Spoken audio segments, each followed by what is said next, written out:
Magandang gabi mga kabarangay. Ah, na pag-usapan po natin itong tungkol po dito sa mga aligasyon ni Trillanes laban dito kay Pangulong Duterte at kay Senator Bongo. Alam po natin si Trillanes is no worth talking about sapagkat kilala naman po natin na ito ay mahilig dumaldal, magbintang sa ating Pangulo, sa administrasyon na wala namang basihan. Basta para sa kanya makapagsalita lang, may masabi lang. Paraan ito ni Trillanes, mga kabarangay, para mapag-usapan siya sa media. Ito ay ginagawa niya na mag-fabricate ng mga kung ano-anong bintang laban sa Pangulo. At ngayon kasama din, pero dati na rin to, kasama yung kanyang aide na ngayon ay senator na si Bongo. Ang bagong aligasyon ng korupsyon ni Trillanes ngayon ay ito raw si Bongo at si Duterte. Kahit panahon pa noong mayor pa lamang sa Davao ay mayroong mga korupsyon in terms of awarding to the family of Bongo, specifically the father and half-brother, ng mga government projects, na mga anomalous government projects worth billions. Kaya ang sabi ni Trillanes, plunder ito. Pero ang sabi niya, hindi raw niya ito, hindi siya magpa-file ng graft case sa panahon ngayon. Dahil hihintayin niya munang mawalan ng Duterte sa Malacanang bago niya i-file ang nabanggit na kaso, sapagkat tiyak na mamaniobrahin lang daw ni Pangulong Duterte, kaya mawawalan ng saysay ang kanyang pagpa-file ng kaso kung sakali.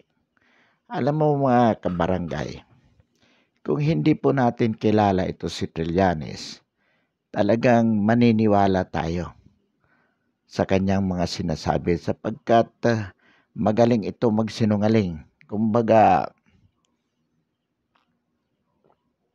he has mastered the art of lies. Yan po ang kategorya ngayon ni Trillanes. Hindi na natin pinapansin ito. Kaya lamang nang mapanood natin ito sa balita sa 24 oras, makikita po din natin na kung paano iprepresenta ng GMA7 ang report na ito. Kung saan makikita mo na talaga namang indirectly, parang talagang binibigyan ng emphasis ng mainstream media katulad ng GMA na kung saan sa paraan ng kanilang pagre-report, makikita mo na talagang sufficient time is given to explain the alleged anomalies to the details. Kaya kung makikita mo, kung hindi natin ito kukontrahin sa pamamagitan ng mga ganitong vlogs, maaari po itong maka-impluwensya sa publiko to the effect na mapapaniwala nila na totoo nga na itong katulad ng sinasabi ni Manny Pacquiao, na itong si Pangulong Duterte ay mayroong malaking korupsyon. Gayong wala naman pong katotohanan sa mga aligasyon na ito. At ito po ang dahilan kung bakit we also give time to explain na itong mga ganitong aligasyon ay wala pong katotohanan. Bakit po? Sapagkat everybody can just fabricate papers para sabihin na ito ang mga anomalya. Iprepresenta po sa media. At ito namang mga mainstream media, sapagkat mayroon po silang interest dyan. At ano po ang interest nila? Yung protektahan ang oligarkiya na siyang kinakalaban, isa sa mga kinakalaban ni Pangulong Duterte.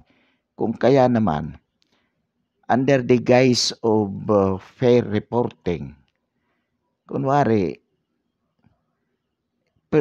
pinipresenta nila na mas maayos, mas malaking oras, nang sa gayon makondisyon din ang publiko na mapaniwala na totoo ngang may korupsyon ang ating Pangulo.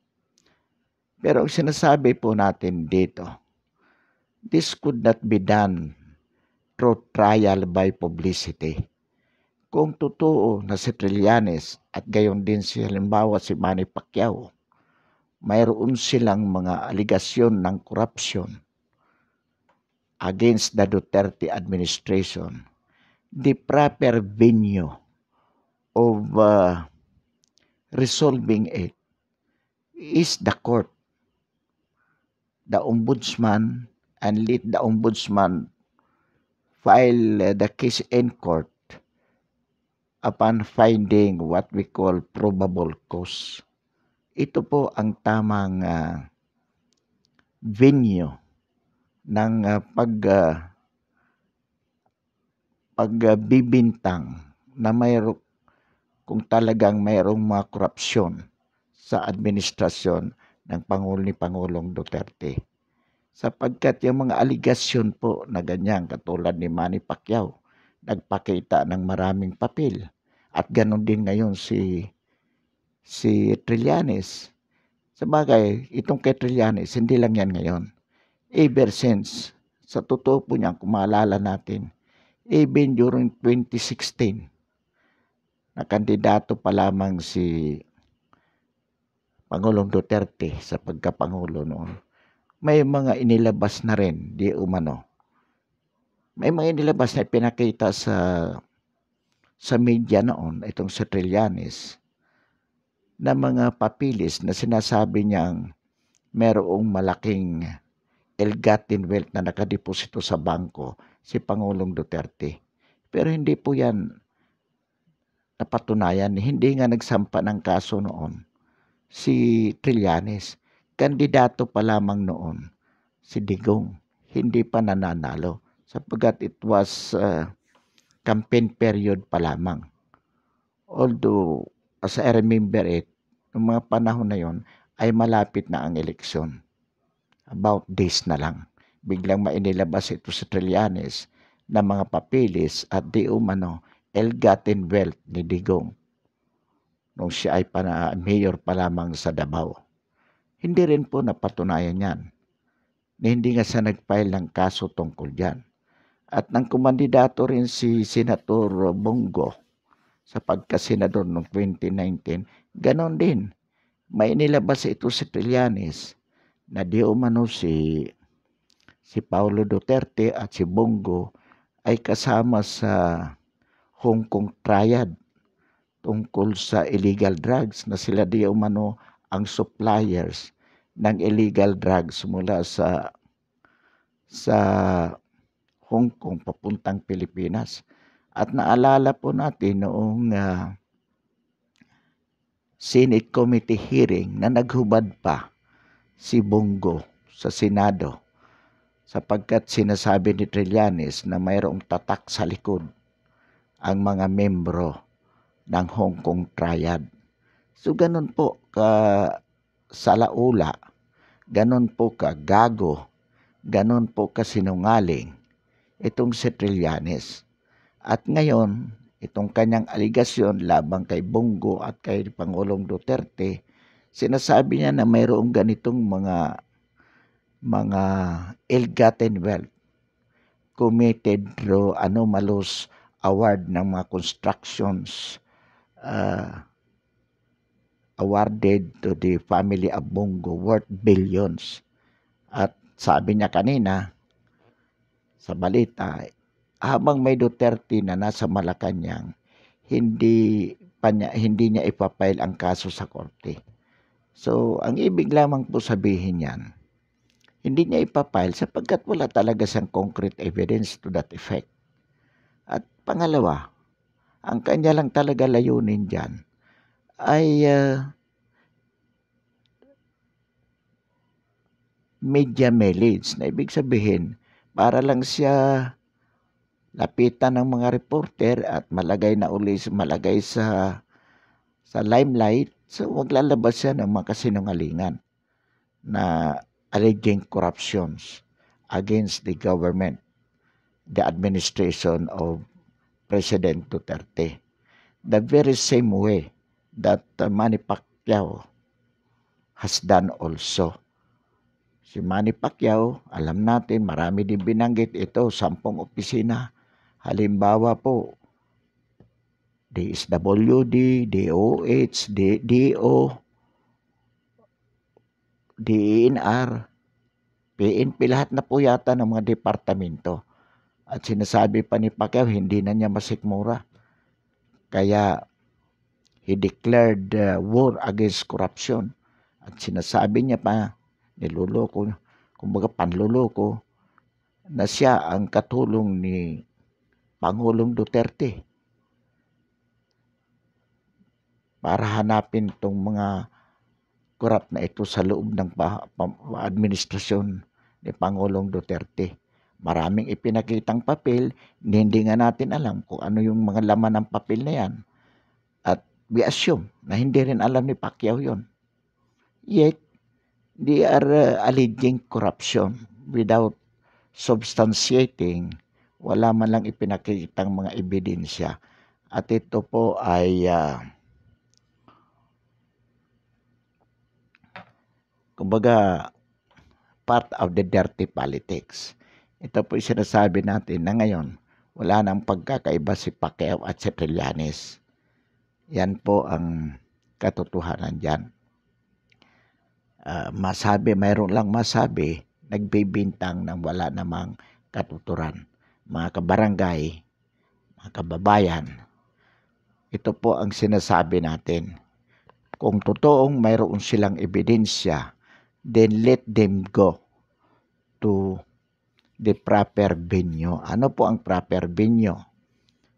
Mag-file sila ng kaso sa ombudsman, submitting with their evidences, so that ma-evaluate yan ng ombudsman. At kung makikita talaga ng ombudsman na mayroong probable cause, then let the ombudsman file it with the Sandigan Bayan as the special court para laban sa mga corrupt na opisyalis ng ating bayan.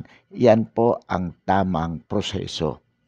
Hindi po pwede na sa media lamang sila at iprepresenta nila sa mainstream media, at ito naman po mga mainstream media, ginagandahan nila ang presentation, making it appears na talagang totoong-totoo. Kaya kung hindi po tayo magiging maingat, hindi po tayo maging mapanuri, at kung hindi po natin alam kung ano talaga ang tamang proseso sa mga bagay na may kaugnayan dito, talaga pong mapapaniwala tayo. At ito po ang nangyari sa mga nakaraang panahon. Ito po ang dahilan kung bakit the mainstream media was able to project Marcos the worst president at that time, at nagtagumpay po sila na mapatalsik at mapaupo si Cory hanggang itong kay Pinoy. At hanggang ngayon po, iyon din po ang ginagawa ng media, sapagkat natatakot po sila dahil ang mga media po natin, yan po yung ay pag-aari ng mga oligarchy. Pag-aari po yan ng mga oligarchs. At siyempre, pinoprotektahan po nila ang kanilang interest in terms of palakasin yung kanilang katayuan dito sa bansa, na sa panahon ng panunungkulan ni Duterte ay medyo na, hindi lang po medyo, naging siyagi po yan. Ibig sabihin, naging mabuhay. Katunayan na ipasara ang ABS-CBN. So, kasi ang tingin ng mga media nung araw, yung mga mainstream media, untouchable sila. Kung anong gusto nila, yun ang dapat sundin. Kumbaga hostage nila ang mga public officials, lalo na ang presidente, sapagkat natatakot na gawan nila ng istorya kahit hindi totoo, kahit fake news yan. They will able to make it appear before the public na talagang masama itong presidente na ito na kumakalaban sa kanila. Kaya sunod-sunuran ang mga presidente. At ito po ang dahilan kung bakit hanggang ngayon ganito ang kalagayan natin sa Pilipinas. At si Pangulong Duterte lamang po ang bumangga sa oligarkiya, sa mga oligarchs na ito. Kaya dito po sila takot at dito po sila galit. Mabuti na lamang po mayroong mga ganitong Facebook at YouTube at mayroong mga small vloggers na nakakapagparating sa masa kung ano talaga ang katotohanan tungkol sa mga isyu na ito ng ating lipunan. At ngayon, pinalalabas nila na mga trolls ito, bayaran. Hindi po. Itong mga ito ay nagpaparating sa taong bayan sa pamamagitan ng YouTube at ng Facebook ng katotohanan tungkol sa mga isyu na dati tanging mainstream media lamang ang gumagawa. At kaya nagagawa nila ang gusto nilang pasamain ang sinumang presidente o mga public officials. So ito po ang kagandahan ng social media ngayon. Kaya inuulit po natin, wala pong katotohanan ang sinasabi po ni Trillanes na may korupsyon ang ating Pangulo noon pa man hanggang ngayon. Yun po ang pinalalabas ni Trillanes, na siya naman pong binobloated ng mga mainstream media na anti-Duterte. Yan po ang katotohanan. Generally po masasabi natin na itong mga mainstream media, both air and print media, anti-Duterte po yan. Kaya kailangan po mabalance yan in terms of small bloggers who are telling the truth about the issues. At ang kagandahan po dito sa mga vloggers na ito ay galing po sa masa. Talaga nakikita nila ang katotohanan based on what they observe being an ordinary citizens. Yan po. So sa isang issue po naman tungkol po dito kay Leni Robredo, kasi napansin po natin kahit sa nabasa natin sa Facebook, ang sabi ni Leni Robredo, pwede raw siyang tumulong sa rescue operation tungkol po sa bumagsak na C-1 military airplane sa Patikul, Jolo. Kahapon po yan. Pwede raw pong tumulong ang kanyang opisina sa rescue operation. At isa pa rin po, sa nabasa din natin na sinasabi niya na kung gusto ng pamahalaan na maging epektibo ang vaccination, ang opisina daw niya bigyan ng allocation ng mga baksen para sila ang sapagkat kaya nilang puntahan yung mga malalayong lugar, the office of the president. Well, of course, napakaganda po na offer kasi dapat naman talaga magtulungan ang office of the president and office of the vice president. Meaning, the office of the vice president should stand as support services to the president. Yan po naman talaga ang ideal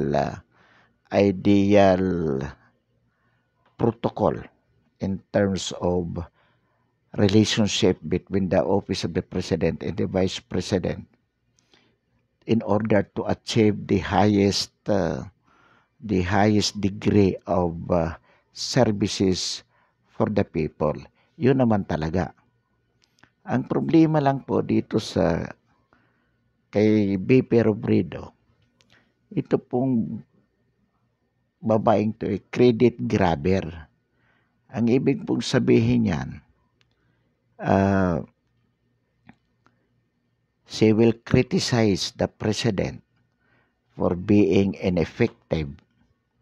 Pero pag nakikita na niya na mayroong opportunity where she could grab the credit, lalapit siya sa presidente para sasabihin niya, in the name of the service to the people, ang aking opisina, the OBP, ay tutulong. So much so na kapag hindi siya pinagbigyan, sasabihin niya, kita nyo, namumulitika ang Malacanang, ang presidente. Nag-o-offer na kami ng tulong, pero silang ayaw. It happened many times. Naalala po natin nung araw, binigyan po yan ng position sa SAPSI, sa pag-ibig po. Pero ginamit niyang pag-ibig na yan to criticize the program of the president. So, she contradicted the policies of the president. So, tinanggal siya doon.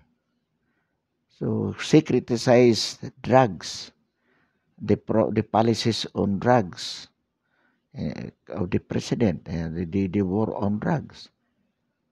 Being siya ang head. Ang ginawa niya, nag-invite siya, sabi niya mali itong mga palisya na ipinatutupad ng presidente tungkol sa war on drugs. Nag-invite siya ng mga foreigners para daw magbigay ng lecture at para mag-recommend ng mga policies against the administration. So, tinanggal siya doon.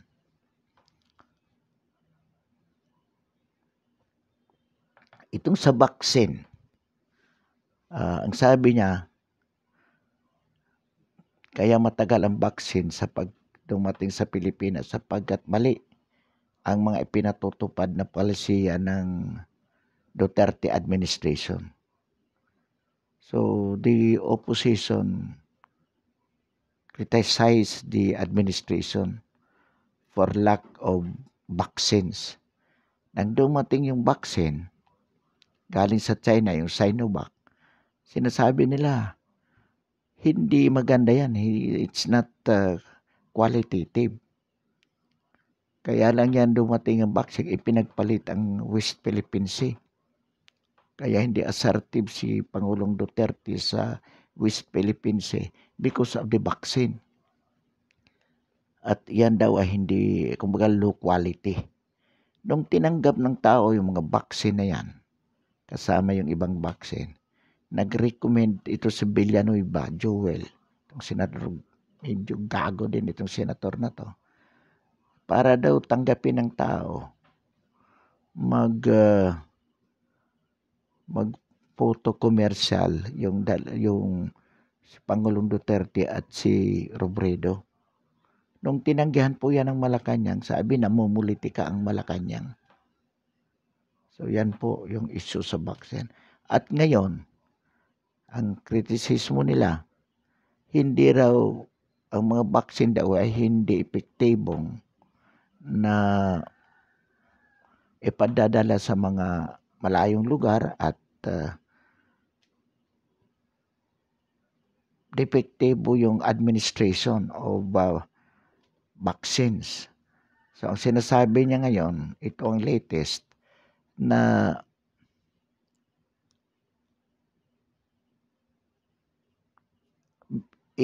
bigyan ng allocation ang OBP, Office of the Vice President, para sila ang mag-administer. Tingnan niyo po yan. At again, tungkol sa ibinulgar ni Pacquiao na may nawawalang 10 billion sa DSWD, hindi na ipamigay doon sa SAP beneficiaries. Ang sabi ni Robredo, mayroong 18 billion na hindi nagamit. Yan ay nasa ano lang, hawak ng Office of the President yan. Kung yan ay ibigay, i-allocate sa Office of the President, Vice President, di sila ang magde-distribute. Sila, mapakikinabangan ng mga tao yan. So, kung atin pong titingnan ito pong si Leni Robredo, credit grabber. Nung namatay si Pinoy, ang sabi niya, obligasyon ko na ipaalam sa taong bayan ang legacy ni Pinoy. Obligasyon daw niya. So, kung titingnan po natin yung mga historical background ng mga issues, ang gusto lang po talaga ni Leni Robredo dito ay kumbaga i-grab yung mga credit mapunta sa kanya para sabihin may ginagawa siya. Samantalang alam naman natin nang wala siyang capacity para gawin ito. Wala po siyang capacity para gawin ito. Sapagkat wala naman sa kanya ang command ng Armed Forces, ng PNP. Halimbawa po, tingnan mo, dito na sa pagbagsak ng C1 sa Patikulhulo, military airplane po ito. Ang sakay dito mga military. Bumagsak. Ang sabi niya, kung papayagan sila, tutulong ang OBP sa retrieval operation or rescue operation. Paano siya makakatulong? Silang pupunta doon. Military nang ang naroon sapagkat mga kasamahan nila yung nadisgrasya. Nandoon na immediately ang mga military sa lugar. Kung sasabihin na, sige, tulungan mo kami, BP, sino tatawagin niya? Military din. Kumbaga, makikita mo yung kabubuhan sa mga sinasabi niya. Paano makakatulong siya sa rescue? The office of the OBP. Mismong military ando na sapagkat sila ang kanilang casualties yun. Ano pa ang papel ng OBP? Masabi lang. Pero nagpapakita po yan na talagang walang utak. Try to imagine it. OBP, Office of the Vice President, tutulong daw sa retrieval operation ng bumagsak na eroplano ng mga sundalo ng Armed Forces, ng Air Force. Nandoon na nga ang mga sundalo mismo. Not even the Office of the President nagsabi. Sapagkat sino ba ang utusan kung di mga sundalo? At hindi mo na sila kailangang utusan pa. Sapagkat ginawa na nila. Kabaro nila ang dapat nilang iligtas kung may maililigtas. So, makikita mo po dyan mga kabarangay kung gaano mag-isip itong ating Vice President. Nanghihingi siya ng vaccine para sila ang mag-distribute doon sa mga areas na hindi nararating daw. Sino ang utusan niya? DSWD? DOH na ito ay nagpa-functions na under the DOH upon instruction of ITF down to the LGUs. Ano pa ang magiging papel ng OBP dyan? Hindi man po pwedeng siya mismo ang magtuturok. Yung staff niya. Hindi i-delegate niya kanino. So, yan yung mga issue. Yung tungkol po dyan sa, halimbawa sa SAP, ibigay daw sa kanya yung 18 billion na yan. Ibibigay mo yung 18 billion. Para ano? Para gamitin mo to criticize the president. At paano niya? Sinong ikukumandya para mag-distribute? DSW din. So ano ibig sabihin? She is taking the function of the president. Tapos gagamitin nila sa politika ng opposition. Try to imagine it. In the same way na gano'n, vaccine, itong 18 billion sa SAP. Kalukuhan po. Pagkatapos sasabihin niya, obligasyon ko ang ikwento sa parating sa bayan ang naging legacy ni Pangulong Pinoy. Ano po ba ang legacy na gusto niyang ikwento? Yung laglag bala, yung Yolanda, yung SAP 44, yung Lunita hostage taking, yung impeachment ni Chief Justice Corona,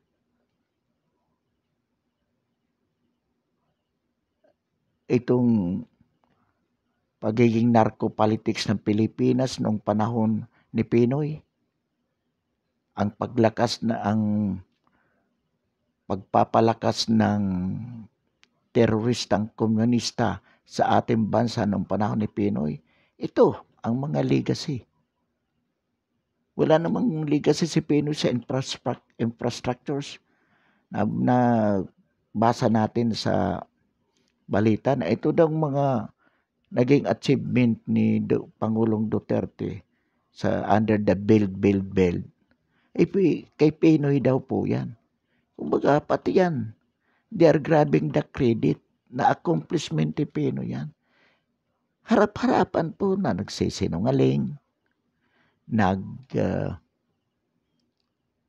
bubulag-bulagan itong mga oposisyon sa mga magagandang achievement ng ating Pangulo. Kaya mga kababayan, mga kaibigan, mga kabarangay, napipilitan po tayong banggitin ito kahit tila nagpapaulit-ulit na po tayo sapagkat kung hindi po natin ito sasalungatin, mapapalabas po nila na ito ang katotohanan sa buhay ng mga Pilipino. At muli, maluluko na naman po nila ang sambayan ng Pilipino upang sila ay makabalik sa kapangyarihan. Ngunit pag sila po ay nakabalik sa kapangyarihan, ang makikinabang at mapapalakas ng husto ay ang pundasyon ng oligarkiya. At muling magdurusa na naman ang sambayan ng Pilipino. Pansamantala po, ating wawakasan ang ating talakayan ngayong gabi. Inaanyayahan po natin na isubscribe ang ating YouTube channel, ang ating paninindigan sa mga isyu ng lipunan. Muli, magandang gabi at marami pong salamat.